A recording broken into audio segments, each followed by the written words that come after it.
Hello, and welcome to the Massachusetts premiere showing of our video documentary, A House Built by Hope, a story of compassion, resilience, and religious freedom.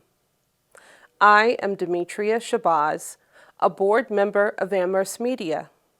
The video you are about to see is the fruit and labor of love by our dear friend Elsie Fetterman, the families of the Temple Beth Israel, and our talented and dedicated staff of Amherst Media.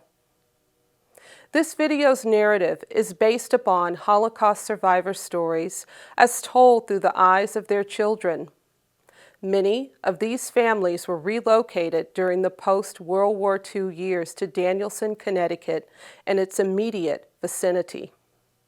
The story is about survival, adjustment, and resettlement, but even more about how a Christian community received these families and helped them to start their new lives. It looks at the efforts undertaken to build their house of worship, Temple Beth Israel, and the support they were given. In these troubling times when we have seen immigrant families torn apart and publicly vilified, it is important to see how one community's different approach, one comprised of acceptance and assistance, resulted in a lasting collaborative and mutually supportive community. This 35-minute video will be followed by a panel discussion on the issues raised within the video. Panelists include Hampshire College history professor Jim Wald, Department Chair Social Studies at Amherst Pelham Regional High School, Simon Lutz, and Dr. Elsie Fetterman, former Danielson resident and member of the Temple Beth Israel Preservation Society. And now, the show.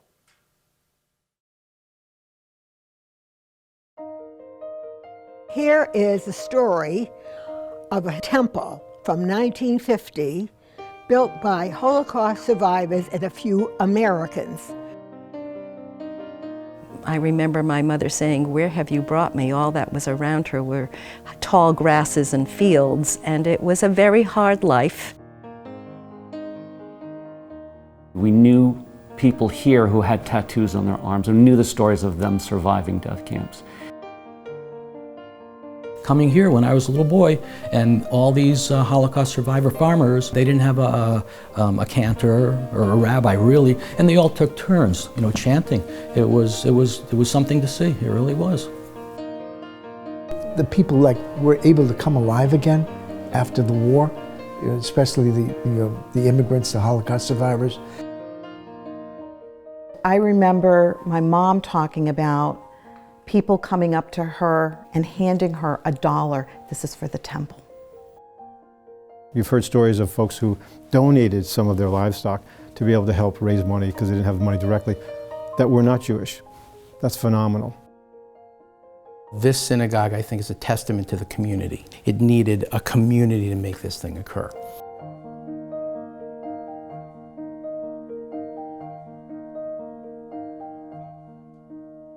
So we came here, found a beautiful reception, a welcoming congregation, and then found out all the stories about what we heard, who they were, where they came from.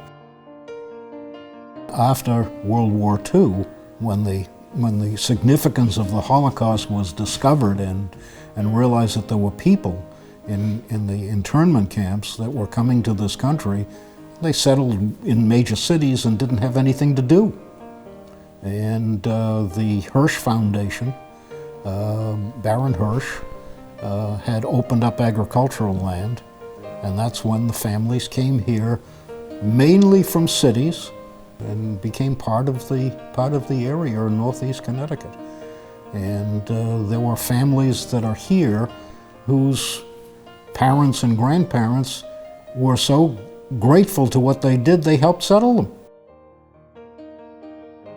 My father was born in Kozlo, Poland, and he was invited when he was the age of 14 to go live with his uncle who lived in Sosnovich to learn a trade, because my My father's uncle was a tinsmith, a welder, basically. And he left the home and he went to Sosnovich to learn his trade, and that's probably what saved his life in the war, because once they found out he could do that, they put him in the work camps. And he was actually in at least 6 work camps. My mother was born in Minsk, in Russia. My father was from Poland, Baranovich area. My father was the leader of a partisan group during the war. That's where he met my mother, actually, was in the woods in Poland. And my father had lost his first wife and son in the Holocaust. And my mother had lost her first husband and 2 sons in the Holocaust. My father was born and raised in a southeastern suburb of Warsaw in Siedlec, Poland, and he was able to get to the Partisans through walking and roaming through the woods for 3 weeks after his town had experienced 3 roundups.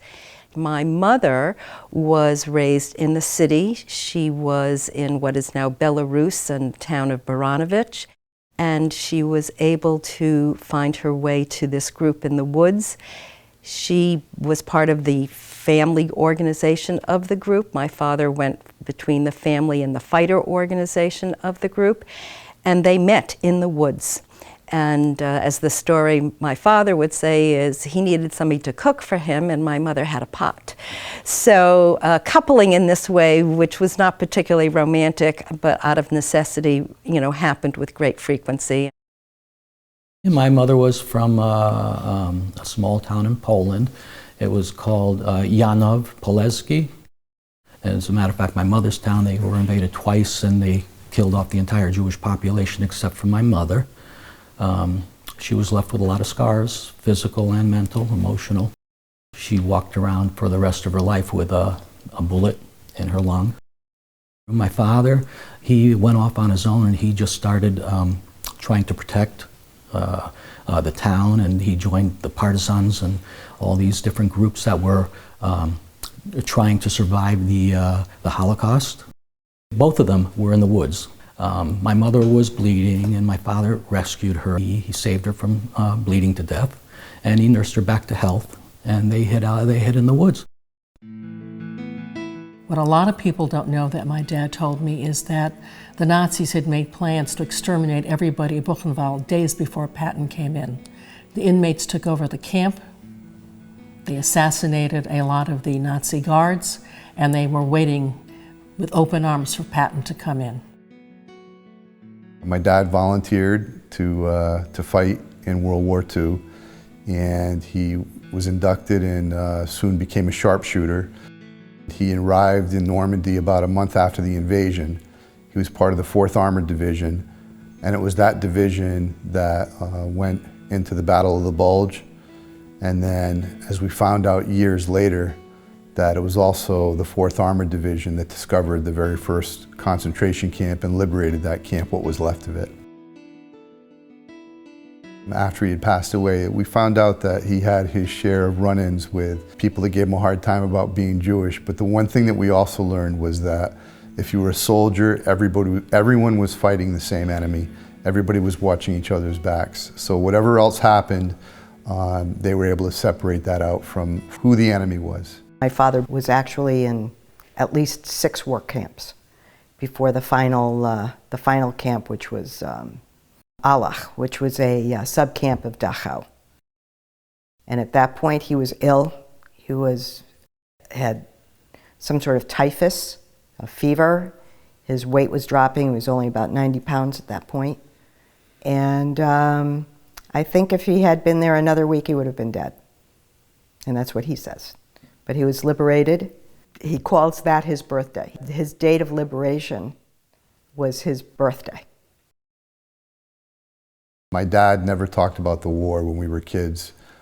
We knew that he had nightmares often of the war, but there was never any open conversations or discussions. The nightmares that he would have from what he saw when he liberated the camp was one of the liberators in the camp. You know, nobody should ever have to go through that, just as nobody should ever have to go through what the survivors went through. My dad was a really tough guy. He grew up in Providence. He was a Renaissance man in many ways. He played in the Rhode Island Junior Philharmonic. He played violin. He was a wrestler. He was a boxer. He was a very good boxer. He was a Depression-era born kid who grew up by his bootstraps. It was years later after he died that one of the survivors, who was a member of the congregation here, his name was Herman Shepard, he told me about my dad's service during the war, and from what I understand, my dad confided in him at the time about his being part of the unit that discovered the first camp and the horrors of what it was that they found. And that was when I first started beginning to understand why so many of the survivors had this connection with my dad and some of the other soldiers that were part of the congregation. I think the fact that the founders were veterans and also Holocaust survivors, and they were part of the community. We knew people here who had tattoos on their arms and knew the stories of them surviving death camps. And as a small child, my father would tell me where he had a key for a safety deposit box. He also told me where he kept, some money stashed in the basement rafters. And I used to think he was a paranoid man. But to me, growing up in the 60s and 70s, World War II was ancient history. To him, it was fresh in his mind, and it could happen again.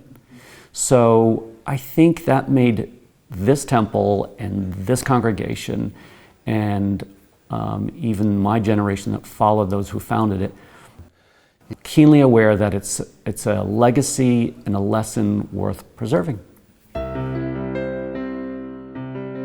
So it's sort of interesting about my dad's suitcase. He has his original name on there, which is Chaim Shapurka, which is his Jewish Polish name. My father gave me that suitcase a number of years ago and said, "This is a suitcase that I brought to America." And he came here alone as a young man with all his hopes and all his dreams. And that suitcase really represents everything that he had, all his potential, all his dreams about the Golden Medina, that land filled with milk and honey, an opportunity to be something, not to be spat upon or crucified because you were a Jew, a better place, a good place. But that suitcase was everything that he had in this world, and he kept it all these years. My mother decided that she did not want to go to Palestine, which was ironic given that she was so Zionistic.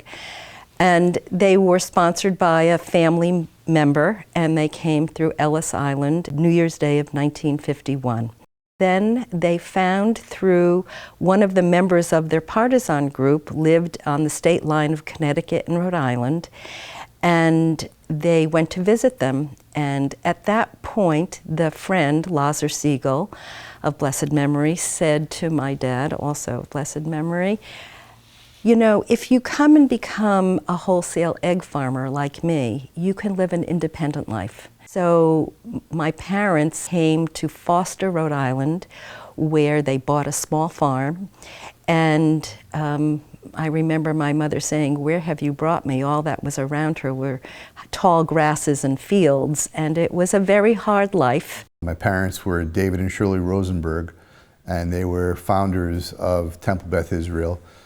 My mom came from New Bedford, Mass, and my dad came from Providence, Rhode Island.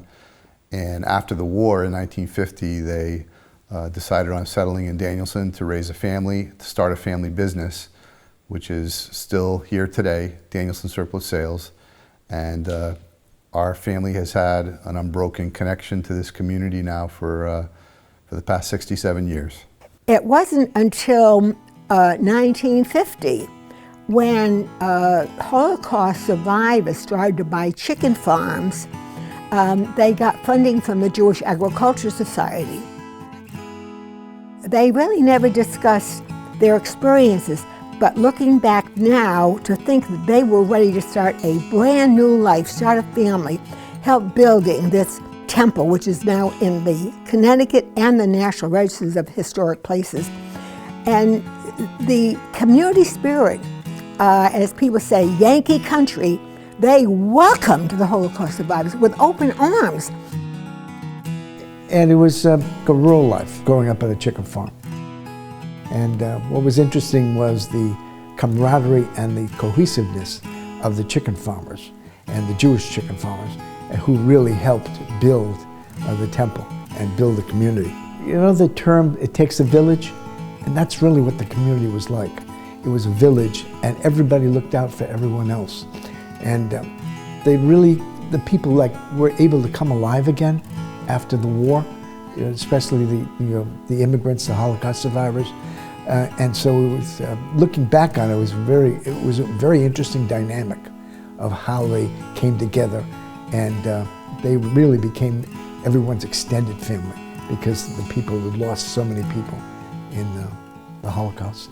When my father came in 1952, they found this farm in Plainfield, but they were $500 short for the purchase price. And he called his lawyer in Norwich, it was Milton Jacobson. Milton called up his friend C. Stanton Gallup. He told Mr. Gallup the story of my father, how he was a Holocaust survivor, wanted to come to Plainfield and buy this farm. C. Stanton Gallup went to his church, had a collection and on it, to help my father, and he got the $500 from the Baptist church. Dad was very entrepreneurial and went into a lot of businesses, but farming was a little bit easier. He didn't want to be in the city. He'd been crowded in the concentration camps. He'd been in the bunks sleeping with 5 people across, so he was a little bit claustrophobic. He wanted open air. He didn't want to sit inside a factory. My parents came over on the USS Ernie Pyle into New York, and Dad went to work in the sweatshops there. And he heard about this program called the Jewish Agricultural Society, a fellow named Benjamin Miller. So they went to see what it was like, and they took a ride out here to Eastern Connecticut. They were one of the first actually to come to this area. They were the early ones. I grew up on a dairy farm, a pretty good size operation. My father had built it up, having started the farm. We were milking about 150 head at its peak. In the summertime when we didn't have school, we would help with the haying. My sisters, one of them would help my mother raise the calves. Another one did mostly work in the house. We all chipped in, did what we could. We actually had 52 acres of land. We had some land in Rhode Island, some in Connecticut. And it had about 5,000 chickens. In '57, he built another coop on the Connecticut side. And then after that, he built another addition to that coop and a new house in Connecticut.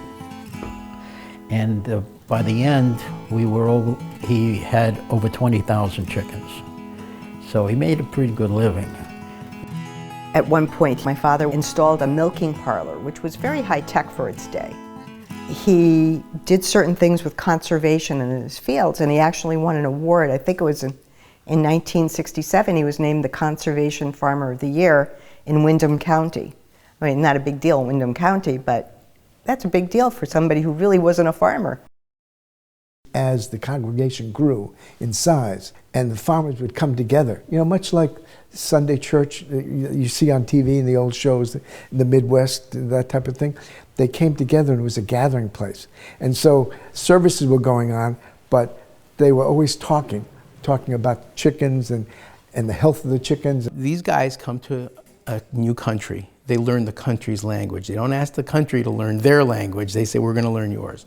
Number 2 is, what was their education by the time the war hit? 5th grade, 4th grade, 6th grade? Now you come to a different country with a different language and you run a business? Think about that. And you're successful in a business? That's mind-boggling. Well, we did have Friday night services at home, And within a 35-mile radius, there might be 10 Jewish men.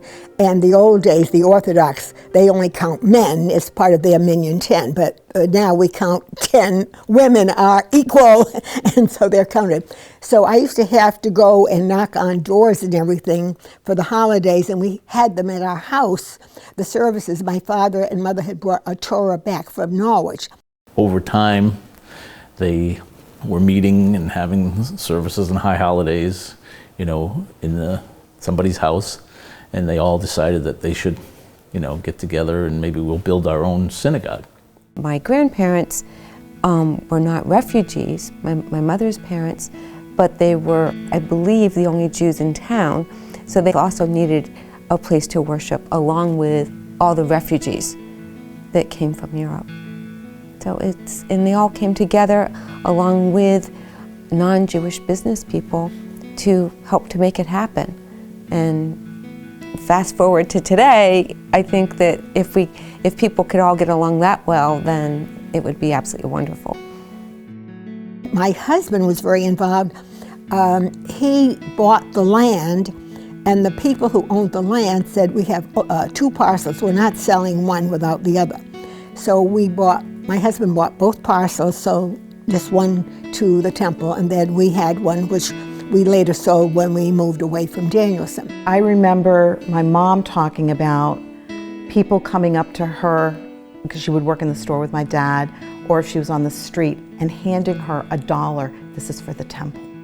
So in the late 40s, when the synagogue movement to have it built came together, my grandfather decided it would be a good idea to donate a calf. And at the auction, that was a livestock auction that took place in Middletown. And so as the story goes, the calf probably would have produced $25, $30, $35 would have been a market value in those days. And Mr. Cohn purchased it for $65 that day, which was a large sum, and it got a little bit of buzz, and there was a little bit of media. What's nice about that, aside from it being a nice story, is that it imprints in, when I was a child, people like me, that you are sort of beholden to a larger population, and that we can all help each other out. It's not a matter of just helping in one silo, this group or that group or whatever, but you have a larger sense of responsibility because other people have helped you, or folks before you that have helped create, in this case, the synagogue. It could not have been built just by Jewish money, and it couldn't have just been built by those that were here originally or those survivors that came in. It needed a community to make this thing occur. And what was stunning was that the churches, the banks, the community centers, the civic leaders, the school, I mean, everybody said, what a great idea. There are these immigrants, they're just off the boat, and we're going to help them. We'll give them money. We'll give them loans, we will welcome them. A stunning contrast, I think, to what we're encountering these days. I mean, especially for me and if my parents were alive today, they would say, oh my God, isn't this different from how we were received? We have a wonderful editorial written about my mother and how, even though she was Orthodox, how she was so acceptant of everyone and put herself out. And my father became, he was a World War I veteran, and he was commander of the American Legion, and they got the first ambulance, and he was president of the Danielson Industrial Foundation, and he was on the Daycare Hospital Board of Trustees, he was on the Red Cross, the Salvation Army, you name it, his name as chair. He had a life here at the synagogue, but he also had a life in the town of Plainfield. He became very involved in politics. He was on the town Democratic Committee. And because he was on the town Democratic Committee, he wanted my mother to be on the town Democratic Committee. So she joined, she came along for the ride. He became a member of the finance board, the Board of Finance. They set the budgets every year for the town. He became a member of 2 school building committees. He would go visit the legislators and probably lobbied for whatever A list of all the organizations my father had joined, is like a shopping list. It's just, blood drives, Lions Club, I forgot it was a Rotary or the Elks Club. So he joined a lot of civic organizations, professional organizations, served at the temple, I think, in at least a half a dozen positions. My father was much more interested in the outside world. He had many American friends, made a lot of friends in the outside community, and really straddled both worlds. His father was active in the community and acted as a cantor for the prisoners, for the Jewish prisoners, was very active in the orphanage and was well known in the community. And my dad really took after him because when he came to America, he had the same sort of attitude. Very close to the VFW, very close to the veterans, raised a lot of money for them, worked with them, and actually before he became ill, wanted to set up some specialized housing for the veterans because they were so special to him.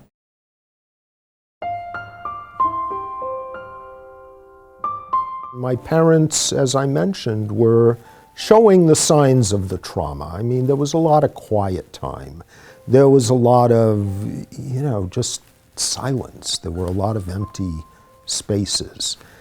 And so to come out of that suddenly, the word was, oh, we're going to the temple. What's the temple? I have no idea. And I come to this place where I hear for the first time other people speaking Yiddish.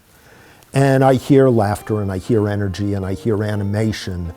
And then I see my parents engaged with the other people.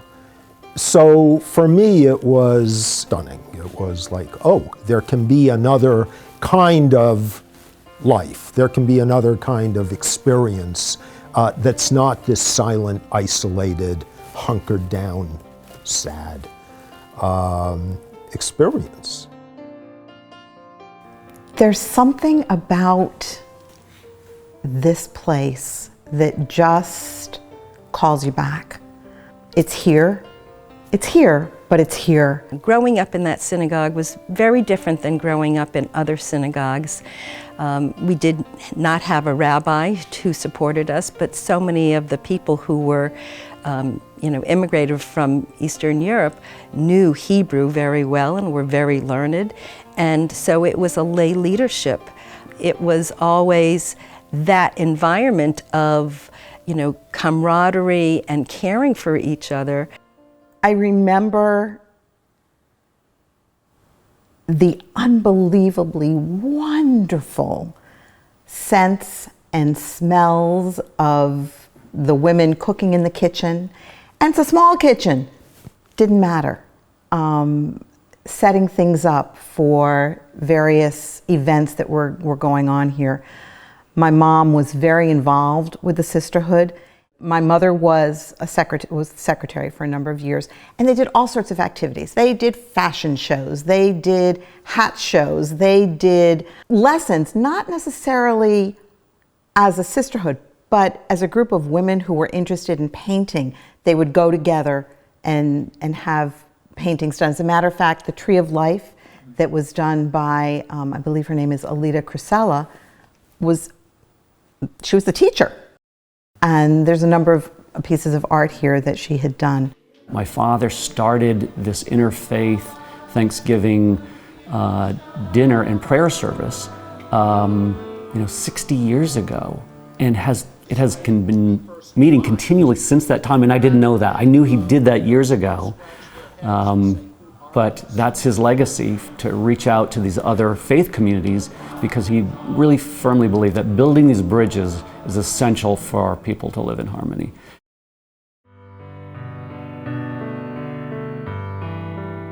I love the actual architecture of the synagogue because it's partially modern, and that's part of what got it into the registry, but also it has classic sort of homey features of stone and wood that make you feel at home. And yet, it is modern and progressive. You're moving forward. There's plenty of glass, so you feel openness at the same time. It's an archway. You feel a cathedral component, which you feel spiritual in that regard. But it is warm and inviting, which I think is fantastic, rather than imposing or overwhelming. I think the nature of the architecture, probably why it won a number of different awards, etc., is that. It combines the history and the culture with a sense of moving forward. It's a community that at its height had 70 families. It had a functioning Hebrew school. It had a very active social calendar. So it was a real community center because within a fairly close radius, you had many, many Jewish people who were members. Now you've got 3 or 4 families that are in the area. And so how do you do a Jewish community without Jews? But they all said they were going to come. They sent me, in response again to the Yisker book, We were down to just a handful of families. Now as adults, we understood the importance of saving the history and passing it on to future generations, and not just Jewish families, but the greater interfaith community. We needed to save the building.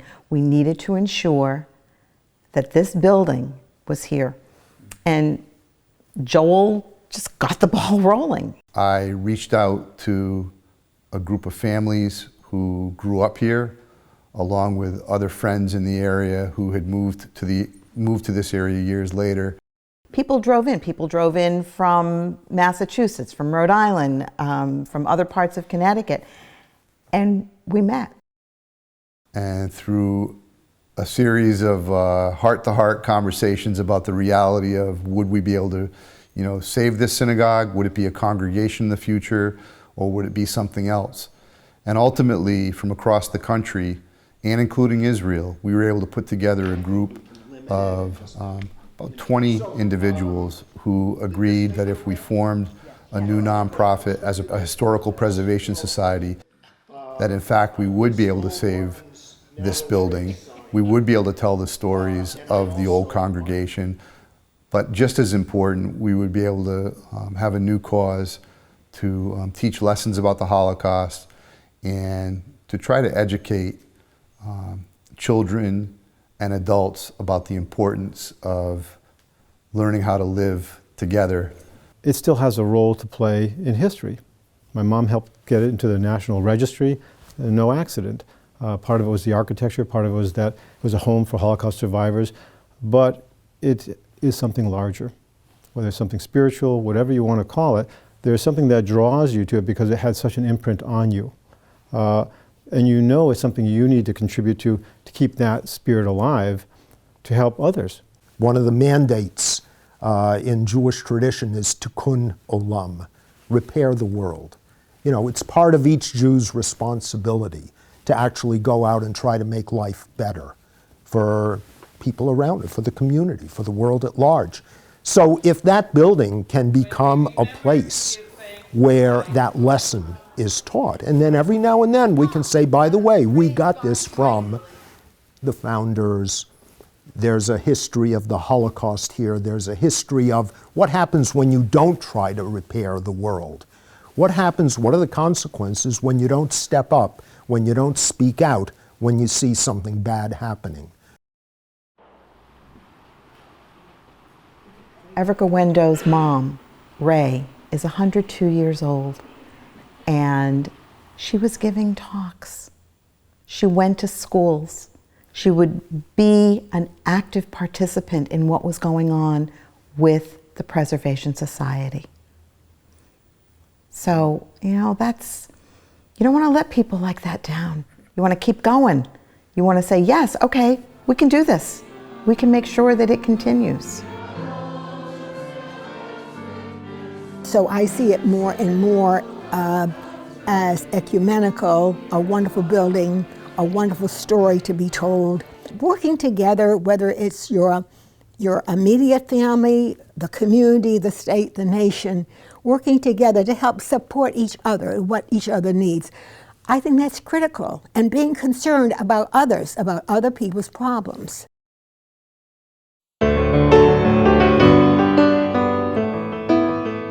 It's our responsibility to try and maintain both educating other people and new generations of folks to learn about not only our experience as being children of Holocaust survivors, but also what a community does to accept other people. For those of us that grew up in this synagogue, our parents would be incredibly proud of what we've carried on. It's no longer a congregation, but they'd be proud of what we're doing in trying to promote tolerance. And I think they'd be pleased to know that the synagogue doors are still open a few times a year, and that our message is as relevant today as it was when they first built this synagogue. Now that most of those survivors are gone, and there's a handful left, somebody's got to tell the story, especially with what goes on in the world today. Somebody's got to tell the story.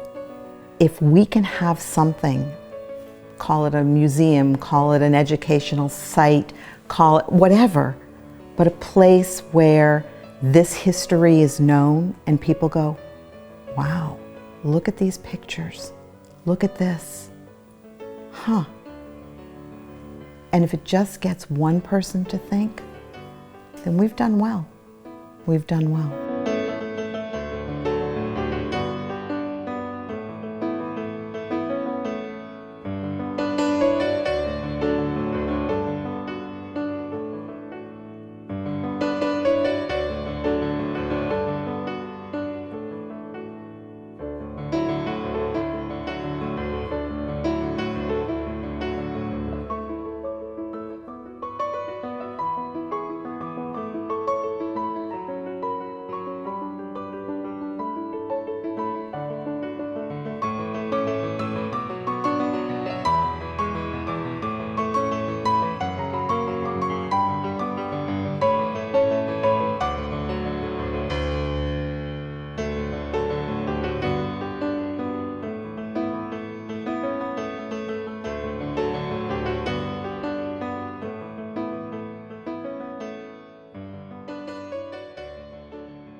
Welcome to this special broadcast by Amherst Media of a documentary about a very special building and congregation in Danielson, Connecticut. My name is Jim Wald, and I teach history at Hampshire College. Actually, I'm also teaching the Holocaust course at UMass this semester. And I'm joined here by Simon Lutz, who teaches the Holocaust and other subjects at Amherst Regional High School, and by Elsie Fetterman, who was really the driving force behind this whole film, as you will soon find out, from telling the story of the building to making the film happen to preserving all the records of this wonderful story.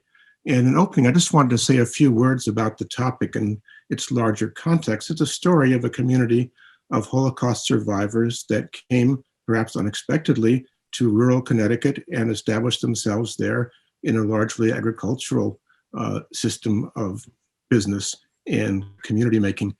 And when we think about Holocaust survivors, it's interesting to think about what we're actually talking about. You know, there's several categories.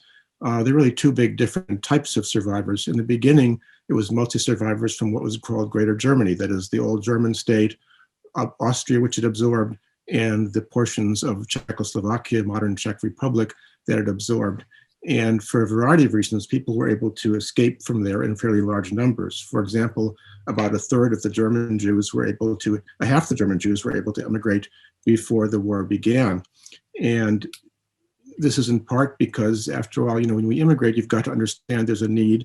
You have to have the opportunity to leave, and you have to have some place to go. And immigration was difficult because there were few places to go, and there were restrictive immigration policies. The US had very ethnocentric policies that kept out people from parts of Europe. Palestine was largely closed to immigration because of the British mandatory policies in that period and so forth. And yet, nonetheless, approximately 475,000 or so Jews escaped from Greater Germany. Some of those ended up, of course, in countries that were later absorbed by the Nazis once again, about 150,000, but still a lot came here. But after 1938, really, it became almost impossible to immigrate. I mean, the Nazi policy before that had been to push the Jews out, to strip them of their wealth, to send them somewhere else, which both got rid of them and made them a burden for anybody who wanted to take them, which politicized the issue very nicely as far as they were concerned. In 1938, the Crystal Night, the so-called Night of Broken Glass, with the pogroms which involved attacks on Jewish property and synagogues, communal offices, and large numbers of arrests, really marked the turning point. At that point, it was very hard to get out afterwards. You were more likely sent to a concentration camp. than not, or if you were, you didn't get out. You weren't sent there as a sort of a lesson and let back out, as an example. This was a huge turning point. Then, of course, the beginning of the war in September 1939 is the next turning point. And then between 39 and 1941, the Nazis really officially ban all immigration. And so that means a very different situation, which affects both who's able to leave and who stays and what happens to them. So, for example, whereas roughly half the German Jews were able to get out, over 90% of the Polish Jews were exterminated. And so at the end of the war, if we ask who the Holocaust survivors are, they are mostly people who came from Eastern Europe or East Central Europe, from Poland, Soviet Union, other areas in that part of the world. And after the war, then you had numbers of so-called displaced persons, both Jewish. There are massive movements of population, people who survived, prisoners of war, ethnic Germans who were expelled, people who were fleeing one system of government or another. And so you had a massive problem of displaced persons, as they called them, or stateless persons in Europe at the end of the war, who had to be taken care of. And so at the end of this, there were several hundred thousand in Western Europe alone. And one thing that happened in the United States was that in light of the tragedy of the Holocaust and the general chaos in World War II, the United States decided to relax the immigration policies and allow displaced persons to come to the States. And so at the end of 1945, the quotas allowed 41,000 DPs to come, 28,000 were Jews. And then finally in 1948, Congress passed the Displaced Persons Act, which saw 400,000 visas for displaced persons from 49 through 52. And so that really brought a large change in the immigration policy as a whole, and it affected the character of the immigrants. And I think one of the things that's interesting to consider in this case also is, the nature of where they're coming. People went to different places. Again, in general, they were supposed to have some kind of means of support, someone who would vouch for them. I mean, there were assistance programs, but there were a major attempt to try to get people settled in places. So some people found jobs, some found sponsors on farms, some found scholarships and so forth. It varied widely. And in the case of Danielson, Connecticut, we have the very unusual story of Holocaust survivors who mostly came from Eastern Europe, Poland and Russia, Soviet Union. People who came from largely urban backgrounds, as the film points out, who came to this small rural community and began to work largely in agriculture, in cattle farming and chicken farming and so forth. The film alludes, for example, to the Baron Hirsch Fund. There was Baron Maurice de Hirsch, a major philanthropist in the late 19th century. And one of the things that he did at 1889, 1880s and following was to try to find some way to help the Jews of Eastern Europe who were suffering under anti-Semitism in the Russian Empire, the famous pogroms and so forth that helped also to lead to immigration to the US. And so one of Hirsch's initiatives was to try to resettle people and retrain them for life in the New World with an emphasis on agriculture and trades. And you'll see mentioned in the film of the Hirsch Fund and the Jewish Agricultural Society, which helped to bring people here. It's also interesting to think about the places they came. For example, we live in so much more of a multicultural world now, whatever its flaws and limits, but it's hard to imagine how isolated life was back then in certain ways. People Americans didn't have the experience of the world, whether through travel or through mass media, the way that we do. Communities were much more homogeneous ethnically and culturally and so forth. Amherst had no Jews till 1904, for example. Jews tended to go to towns that had markets or some kind of business activity, like a Northampton, a county seat in Massachusetts. Rural towns in Western Massachusetts or Connecticut were something quite different. And so it really was quite a striking thing that these Holocaust survivors, some of them are survivors of the camps, some of them survivors of the partisans and resistance, which is a whole story in itself that needs to be told and will be told as this project goes on, that they came to Connecticut and they founded a congregation and they found a community and they were welcomed. And we have more to say about that later, but I think maybe then I should turn this over to Elsie, who was the driving force behind the whole thing, as I said. And again, Elsie's position is different. If I understand it, you grew up in this community, but your parents were already American, your grandparents had been there at least and so forth. And so you were a sort of a rarity in that part of Connecticut, but still coming from a very different place than these survivors. Could you tell us a little bit about the origins of the story, Elsie, I know over the years you've talked with great passion about why you felt the story had to be told. Well, I was born and brought up in Danielson, and my parents we were the only Jewish family in the community. And that was in 1924. And my parents were both in Norwich, Connecticut, which is about 25 miles away. But my father had an opportunity to buy a hardware store in Danielson, Connecticut. But what's interesting is they both came from very, very religious families in Norwich, Orthodox families.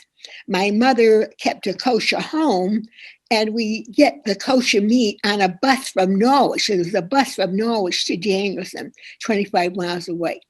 And so we were used to, but my mother always opened our home to Christians at Passover time and everything. And we would bring matzah to school to show the students.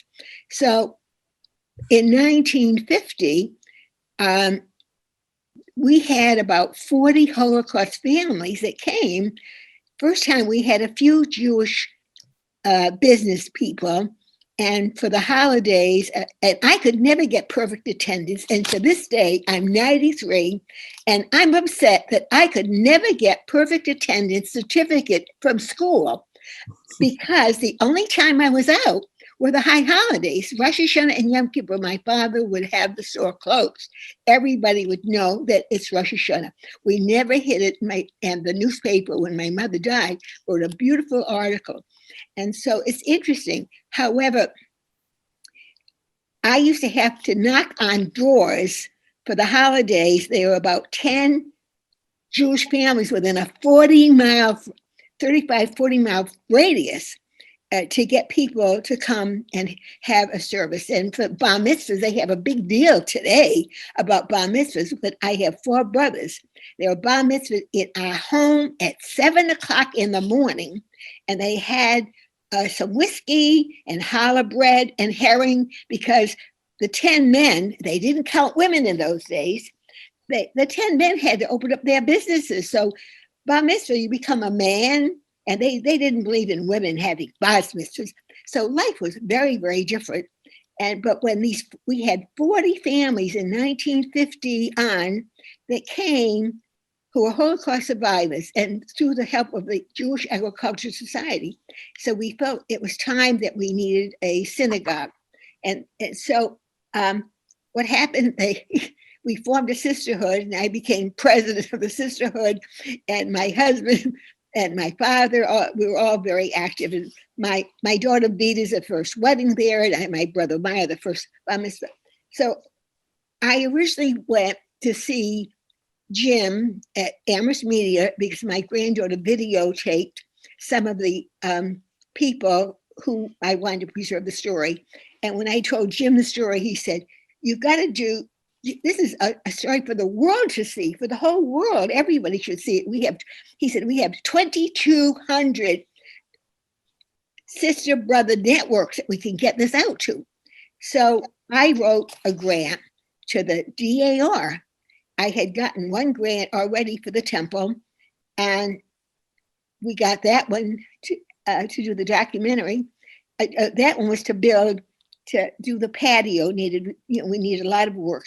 We are now in the National Register of Historic Places, and even though there are 50 or 60 Jewish families at its height, there are less than 3 families. And what's exciting to me is we are more of an ecumenical group now. And I think in this time right now that we ought to take a look at Passover. We've had a Thanksgiving service for over 60 years. 100 people come, 20 Jews at most, and 80 Christians. And at Thanksgiving, interfaith service, Passover Seder, we still observe them. So it's a story to be told. And Simon can tell you how I approached him at high school. But even I just feel, especially now with what's happened in the world, to take a look at Danielson, even now, Danielson, Connecticut, how people, so I do I'm very passionate about this story be told for the whole world to see how we are all, how people are still getting along in this little small community. 5,000 people in Danielson. That's wonderful. I had a couple of questions that occurred to me while watching the film and listening to you here. Some of them about the people and some about the building. So for the people, I guess I had two questions. One, what was it like for you to meet these people? Again, we're living in a very different world nowadays with constant media coverage of everything. And people knew about the Holocaust in certain terms, but not in detail. There's mention in the film that one of these people, an American father, was in the 4th Armored Division, which liberated Ordruf concentration camp, which was the first the Americans found, a subcamp of Buchenwald in April 45. So I think we tend to assume that people knew more about the Holocaust then than they actually did. And I guess one question for you was, what was it like to meet these people? What did you expect of them? What did they expect of you? And the other one I had was, you speak almost as if it's a natural thing. We have more Jews, we have to build a synagogue. Was there a desire for that on the part of the immigrants or the part of the locals who wanted to bring them into the community? How did that work? We never hired a rabbi, never had a rabbi, because they were so well learned. And I forgot to tell you that my father had a Torah in Norwich and he brought it to Danielson. And so when I would round up all these men and we would have services in our own home on Winter Street in Danielson, where I was born, brought up. And so, but they never talked about the Holocaust. Rega Window, and you'll see a picture of her. She was giving talks. She didn't talk about it to her own family until she was 91 years old. They didn't talk. They did not discuss it. They didn't talk about it at all. And then it came out one day that about the Holocaust, and you'll see my son's there. He wanted to know what were those numbers on their arms, and so it's interesting. As president of the sisterhood, I always would lead the members in the Pledge of Allegiance and the Star Spangled Banner, and very meekly, one of the Holocaust survivors, her name is Anna Israel, she was a Hebrew teacher. She came up to me very quietly and said, "Elsie, do you think we could sing the national anthem, Hatikva, for Israel?" And I said, "Anna, I don't know the words. If you tell me what the words are, I'll type them up." We didn't have the email. This is 1950. I said, "You type them up and we'll sing Hatikva." And the other thing is that my mother and father did not observe all the holidays. They observed Passover and the high holidays, but I didn't know about Shavuos and I didn't know about Sukkot. So the other thing they asked me as president, "Don't you think we could observe some of these holidays?" And I said, "Well, tell me what they are. We'll have committees and we'll observe all of them." So we only had 8 people in the sisterhood to begin with, but then with the Holocaust survivors, more people came. And so we had a committee for every one of the holidays. So because my mother and father were both in the hardware store, very hardworking. As anyone who owns the business, sole proprietor, you've got to be everything. And matter of fact, they had me working there at 7 years old, learning how to do accounts receivable and accounts payable.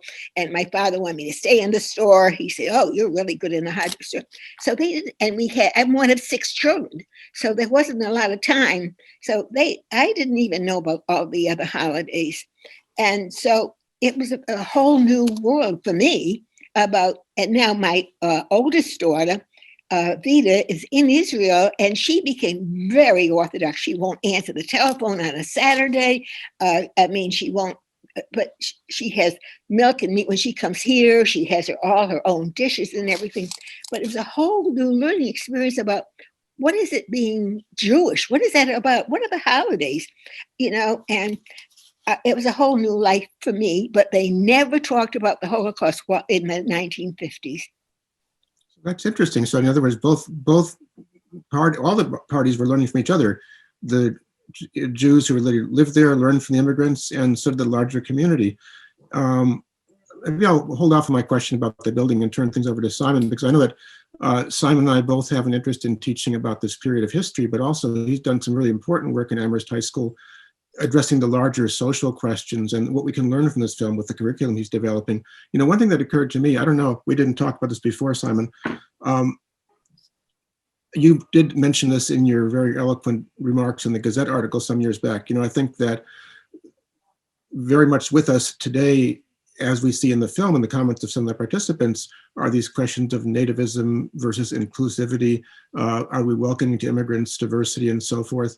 And you pointed out there, and you know, you and I both know all too well, that the United States was not always the most welcoming, from the immigration restrictions of the 1920s to just general attitudes. You know, you could still put ads in the New York Times in the 1930s and 40s, you know, hiring a secretary that we're expecting a Gentile woman and not a Jewish woman and so forth.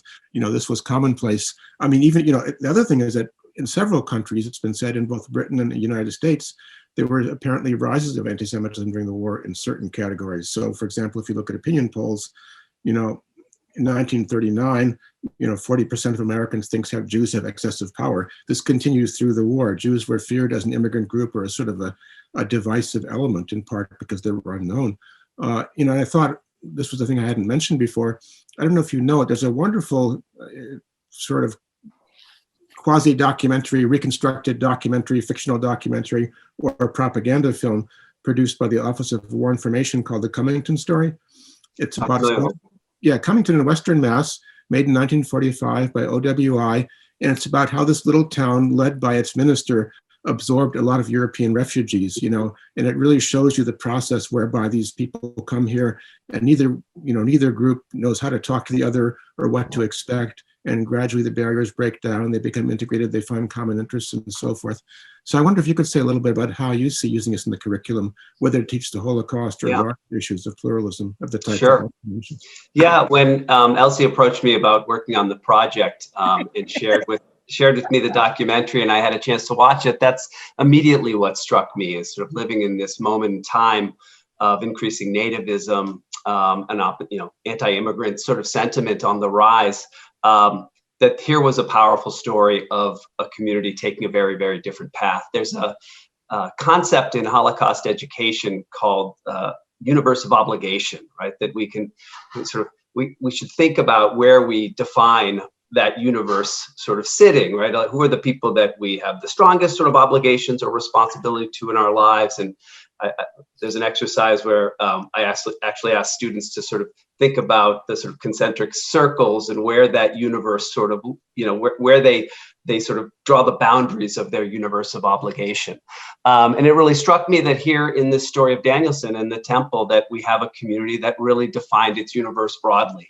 And that a central question really that we could use the film to ask and ask students to think about is, how do we expand that universe of obligation? How do we create a world in which people that we might at first think are very different than ourselves, or a threat, or outsiders that might really change the sort of nature and character of our communities, how do we expand our universe of obligation to integrate them and find a place for people that might not, at least on the surface, seem like us, to find a home? And that's I think that this story tells that incredibly beautifully. You know, and I think that it ties into another thing I really think is a critical element of Holocaust education. I was reading an article maybe about a month ago, sort of, you know, refreshing myself and sort of revisiting, you know, the purpose core, what really sort of should vitalize Holocaust education.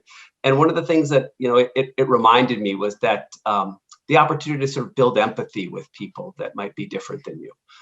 In what I love about teaching the course that I teach on the Holocaust, and I'm sure this is the case with others, is just sort of embedding these really deep and powerful personal stories into that teaching of the experiences of people, to see victims of the Holocaust, and in this case survivors of the Holocaust, not just as numbers or figures, right, but instead as fully fledged, in the round, three-dimensional human beings that we can find connection to and deep empathy with. And you know, this seems like in the course that I teach as a sort of one of the closing stories in the sort of closing chapters in the story of the Holocaust that I want to share with kids. This is another opportunity to sort of see, in this case, survivors as fully, three-dimensional human beings wrestling with the pain and trauma. I love how the film talks about that. The pain and trauma. This isn't just a happy story, right? The pain and trauma that people were still obviously wrestling with. But then this finding a community that in sort of a small d democratic ways really embraced them. And like I said, was able to define this universe of obligation broadly and integrate these people into the civic life of the community and integrate them into obviously giving them a religious home and a structure to support that and helping people rebuild and restart their lives again. So like I said, what I really want to center, in terms of teaching around this film is that, confronting students with that question, how do you expand your universe of obligation to include others that might not seem, at least on the surface, immediately like you? And how do we build deep empathy for people that are not like us so that we can expand that universe of obligation and, sort of have them think about what happened in Danielson to make that possible, and what can you do in your own lives and your own communities to make that possible as well. Mm-hmm. I think we were probably all struck by the image of somebody walking down the street and putting a dollar bill in somebody's hand, or the auction of the livestock and so forth. Really quite striking. Again, it's a story I had no idea about. Yeah, and I was reminded too in viewing it again, there's a story earlier in the film too about a collection that went up at someone's church to help one of the survivors buy the farm as well. So, it wasn't just in the building of the church, it was helping people get into, a foundation, a foothold in a new business and a new life in the community as well. Not only was it the Baptist church, but they let the Holocaust survivor borrow $500, knowing this Holocaust survivor had no experience whatsoever in farming. So it wasn't only that, but I thought about an experience, Simon, as you were talking about trying to expand and I walk in somebody else's shoes. I was at the University of Connecticut and worked with all the community action agencies, and we would meet. Heads of consumer education would meet at different offices, and they were going to meet they wanted to meet in Willimantic stores. And I said, well, I live in Mansfield. You can all come to our house. And the man from the community renewal team in Hartford, Connecticut said, make sure you have Jack Daniels there. I said, what community action agency is he with? I never heard, if you asked me about Manischewitz wine or something, I could tell you. But that was a learning experience for me. I didn't know anything about Jack, about that at all. So it was trying to see what made a difference in their lives. And of course, you wouldn't be allowed in public buildings to have Jack Daniels, but you would have it in our home. So I think it's also, can we walk in somebody else's shoes? Do we know what it's like for someone, especially now? I think about where we are in 2021 or even 2020. Do we know how to relate to other people's problems? Hi. Can I help you? Yeah. Is that a revelation for your students also, Simon? I mean, is it sort of a light bulb moment? Does something click and they suddenly understand, or do they take this for granted, that kind of connection? I certainly think that, I teach mostly seniors in high school, right? So they're 17, 18 years old. They're sort of coming out of the deepest sort of, part of the adolescent experience and into young adulthood. And I do think it's a wonderful time to sort of catch them as they are starting to sort of, turn their gaze, I think, from what has been a lot of inward sort of development of adolescence to a wider world and thinking about who they are and their role in it. So presenting them with these opportunities to appreciate the lives, like Elsie said, to sort of walk in the shoes of someone else who might seem like it was a long time ago and very, very far away, but through these stories, and I think I love the film because we hear the stories of the survivors, maybe not in their words, but I try in my course to bring in as much as possible, testimony from Holocaust survivors, that as they learn these stories and understand these people as understand the suffering, but also the small victories and joys that they had as well, that they're able to connect with their lives, even though they are so far away and so distant. And like I said, try to sort of build that connection and that empathy that I think is critical to bring into their lives today, as citizens sort of emerging into the world. That's what's powerful to me. Now, I thought about the distance question too, because one of the people, I was a little bit taken aback. One of the people in the film is saying, in the 70s, World War II seemed like ancient history. That was 25 years ago. Yeah. Subtract 25 from 2021, and where does that bring you? It's very hard to imagine, I think, how close the war was in time, even though the world had changed a lot very rapidly. And so now it must be even more distant. And did the students also react differently in recent years as questions of racism and immigrant sentiment grew? That's the other thing. Yeah, absolutely. I think they see, as I do, as we can't help but sort of see that in some ways this history has come so much closer to us in the last few years, and even in the last few weeks. I feel like when I used to teach this course, I used to feel like I had to really work, it wasn't necessarily hard to do, but I had to do, it was some effort to sort of, draw the parallels and find the significance in the stories of the Holocaust to people's lives today, especially around the themes of sort of authoritarianism and the dangers of totalitarianism. Now I feel like we're just living it, right? This history has sort of come to us in ways that it never did before, and I think kids see that, kids feel that, and it's brought an energy to the course and to these topics that haven't necessarily been there, or that maybe I had to work a little harder to bring to the classroom in the past.